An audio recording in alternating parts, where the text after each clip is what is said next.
And I'm asking, is it right to scrutinise the Chancellor's wife's finances? Rishi Sunak's wife, Akshata Murthy, has had her finances thrust into the media spotlight this week after it emerged that she had non-domiciled status in the UK. She's since agreed to pay UK tax on her foreign income, but the Chancellor has accused critics of smearing her to get to him.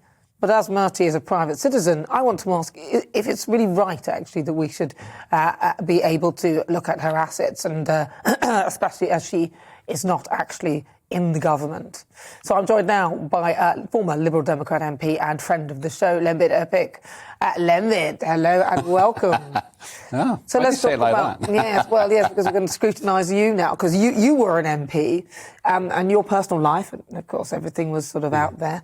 It was dragged into the front pages. Do you feel any sympathy for Rishi Sunak? Massively. I never expected my personal life to become so significant to my political career, but it did. And I think that's wrong. I don't mind people talking about it, but I do mind people judging it. And I've got no vested interest in Rishi's situation with his wife, but I really feel for him because she did not choose a political career. But she chose to go non-domiciled. Yeah, OK, but she's not breaking the law. No, she's not, but she should know what effect that would have on, how that would be seen, especially as those around the government, they've been talking about the spirit of the rules and the spirit of the law. OK, but very simply, if we start assessing families and children and grandparents, everybody's guilty. And we're not going to get good people into politics then, because the families will say, don't go into politics because I don't want to get the rap for the things that I've done. And that's the problem here. I think Rishi's actually been a pretty good Chancellor, to be honest with you. Do you think, with this ridiculous national insurance hike? No, I've got issues about the individual policies, but I think that he's played a straight bat. I think that you can argue about the policies, but I think he's competent. You might disagree with policies that he says, but I think that he's an honest guy. And it's nothing to do with what his wife does.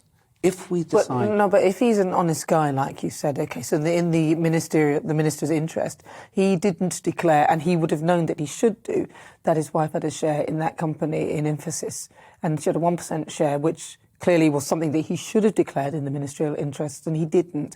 And then he later declared it. I mean, you say he's honest, and I'm sure he is, but that seems a big thing. And then we have the green card issue coming out as well. On the first one, I think it's an honest mistake. That's my opinion. Yeah. I could be wrong. On the second one, and actually the bigger issue, the things that he's done to the rest of us in terms of national insurance, it's very easy to attack him because we might resent the changes that he's making to how we pay tax. But when it comes down to it, his wife is none of our business. I honestly feel that way. If he was to preach about other people's personal lives, that would be different. But he is talking about our finances, isn't he? And he is, he's expecting us to behave in a certain way.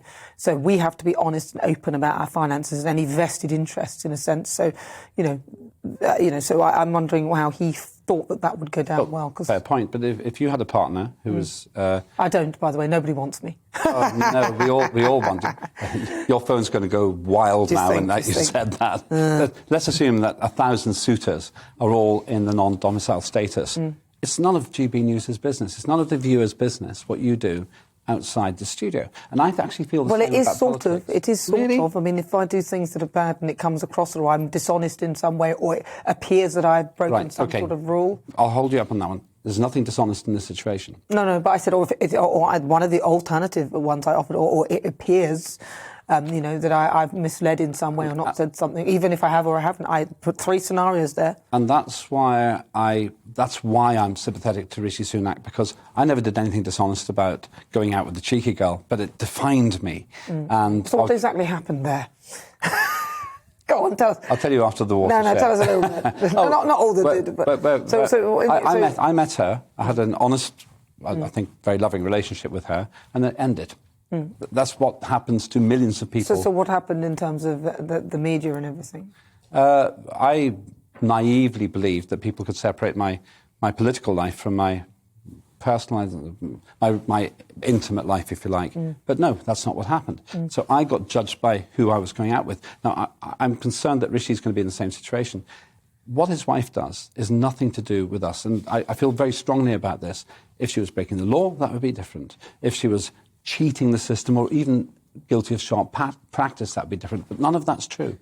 But the thing is, though, can you, though, if someone's married, how is it difficult, how is it easy to separate their assets in that way? Because usually, in that scenario, you're jointly and severally liable as something. So if you moved in together, even if you shared a house with somebody, you are jointly and severally liable for that. So in a marriage situation, that is a similar scenario.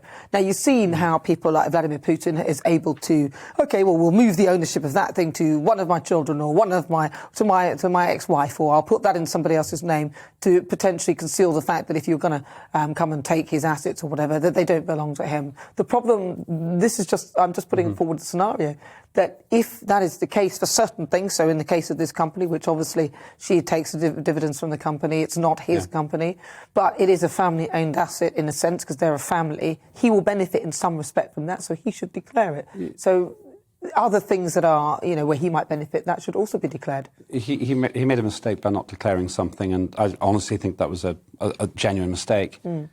I can only refer you to Hitesh, my accountant, who says, I'll give you the best tax deal that I can get you, but I'm not going to break the law. No, now, I think that Hitesh, I think that Rishi is in the same situation as Hitesh. And you can try to build up some kind of intrigue here, but I just don't think there is any. It's uncomfortable because of this non-dom status. It sounds wrong. But actually, nothing's been done that's wrong. Well, but then there's a box that you tick to say, do you want to choose a non-dom status to avoid paying tax in the UK? I mean, that's pretty much why it was created anyway, many hundreds of years ago, to help people avoid paying tax. That's why it was. That's, if you read the history on it, that's what it is. So it's clear that is obviously why it's done. And it's not that there's anything particularly wrong with that, because I suspect we might all try that. But then if you look at cases like, for example, Gary Barlow, Jimmy Carr, they were castigated for not behaving in the spirit of the law, for avoiding tax in a perfectly normal legal way, but the government didn't look nicely on that at all. All I can say is that it seems to me it's not a fair comparison, because Rishi Sunak wasn't Chancellor when he married her, and why should she have to change her tax arrangements? I don't know how far back they go, just because he's the Chancellor. What you're saying sounds fair, but I don't think it is fair, because at the end of the day, she's got her life, and he's got his. Why should she have to subjugate her entire financial circumstances, accepting there's some crossover, there's some shared wealth there, but why should she have to change her circumstances based on the fact that she happens to be married to the Chancellor? But when you marry people, then usually you become almost one unit in many aspects of your finances. So you can't then say, well, that bit's definitely yours and I don't benefit anything from that, neither. I think that's very murky water, and I think it's, in which case, this would have been something that you would have known that you have done. And if you're non-domicile, it usually means you don't live in that country, and this person definitely lives in this country and properly lives here. I know that there's the clause where if it's your last resting place, she's chosen her where she was born, and that makes total sense. But if you live somewhere else and you clearly are a resident of that country, then I think your worldwide income should be taxed. Okay, well, and and if you're married to the Chancellor and you're not doing that, it doesn't make sense. That's a legitimate position to hold, but it's not one that I hold, because I actually think at the end of the day, even if you're married, especially in politics, you should be able to have your own life. Now, I probably lost my seat partly because of things which are nothing to do with my political career. And so I've been on the sharp end of this. Was it right or wrong? Doesn't matter. The public decided what they wanted to do. The public can decide that they don't like the way Rishi Sunak's operating. I would not get rid of him on the basis of what his wife's tax affairs are. And I understand it's easy to take a pot shot at him. The Lib Dems are doing it, Labour's doing it. But you have to be very Even careful. His own Conservative people in his own and they are, doing it. But the thing is that... In fact, some people would say this may have come from somebody in the Conservative Party. I'm pretty sure it did, actually. so I think it's everybody taking a pot. But when it comes down to it, though, you have to be very careful. Let he who's without blame cast the first stone. And I don't know many people who can really say they've never done anything like this, or that they wouldn't do it if they were given the chance. Yeah, well, but if you are married to the Chancellor and so on and so forth, I think they're well. But listen, Lembit, thank you so much for your insight. Much appreciated. That is, of course, Lembit Opik. He's a former Liberal Democrat MP.